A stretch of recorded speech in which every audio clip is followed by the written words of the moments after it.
More than 100,000 years ago, the first modern humans left Africa and began to colonize the world. Since then, human history is also a history of migration. Migration has always been a strong impetus towards human development. These days, however, migration is often seen as a problem or threat. But what exactly is migration? What are its underlying causes? And what problems and opportunities does migration present? Migration is defined as the permanent change of residence of a person or group. It is a natural social phenomenon. Humans have colonized the entire world and penetrated its remotest areas. Migration has taken place within very different contexts: military conquest, flight of refugees, expulsion, or enslavement. But migrants have also traveled in search of economic opportunities, new settlement areas, or trade routes. Currently, approximately 216 million people are living away from their place of birth. This number equals about 3% of the world population. Analyzing the reasons for migration, one distinguishes between push and pull factors.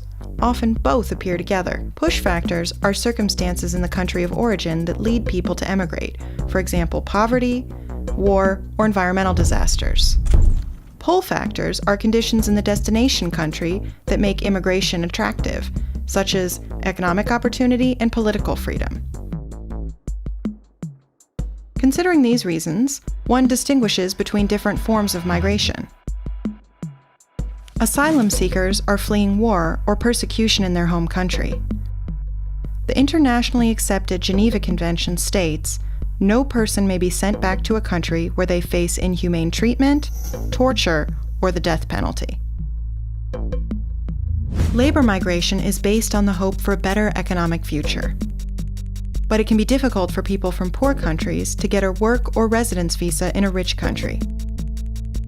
Migrants who enter the destination country in an informal way, or who do not leave the country after the expiration of a tourist visa, are referred to as illegal migrants. Another case is the international migration of highly trained professionals. It takes place both between developed countries and between developing and developed countries. This form of migration is often desired and encouraged by the destination countries. What are the main migration routes today? By far, most immigrants live in the United States, followed by Russia and Germany.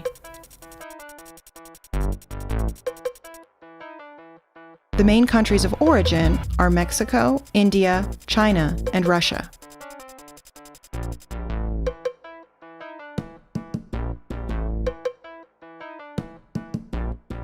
In proportion to their population, Persian Gulf countries host the largest share of migrants, about 35% of their population. They mostly come from South Asia and Egypt.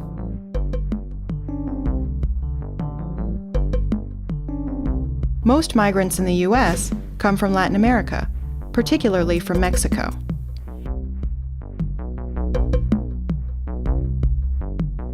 In Europe, the origin of immigrants differs considerably between countries and reflects their historical development. In Germany and Denmark, a large share of migrants are of Turkish origin. Most immigrants in France, Portugal, and Spain come from their former colonies. In addition, there is a strong migration within Europe. This is promoted by the EU's principle of free movement.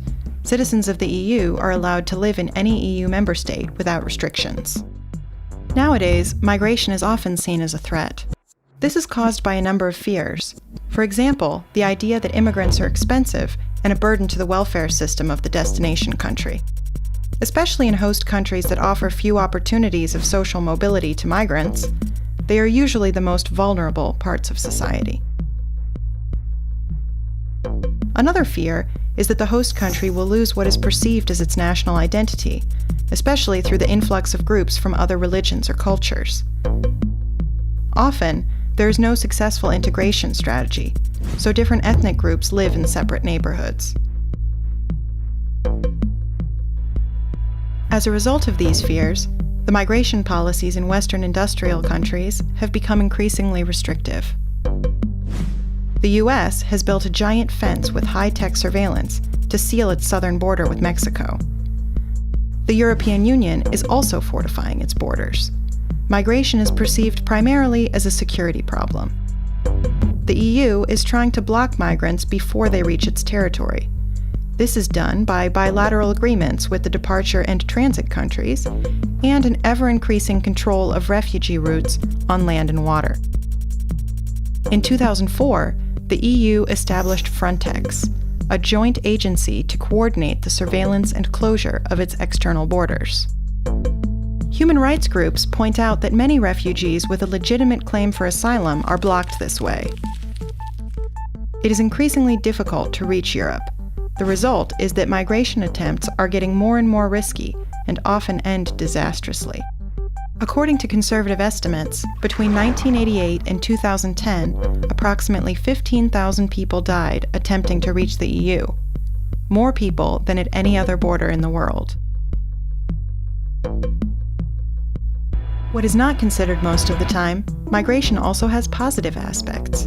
Migration contributes to the economic development in migrants' countries of origin. Migrants around the world transfer over $300 billion to their home country each year. That is considerably more than the official development assistance to these countries. In European countries, as well as in other industrialized nations, such as Japan, the birth rate has dropped to a low level, below the replacement rate. The result?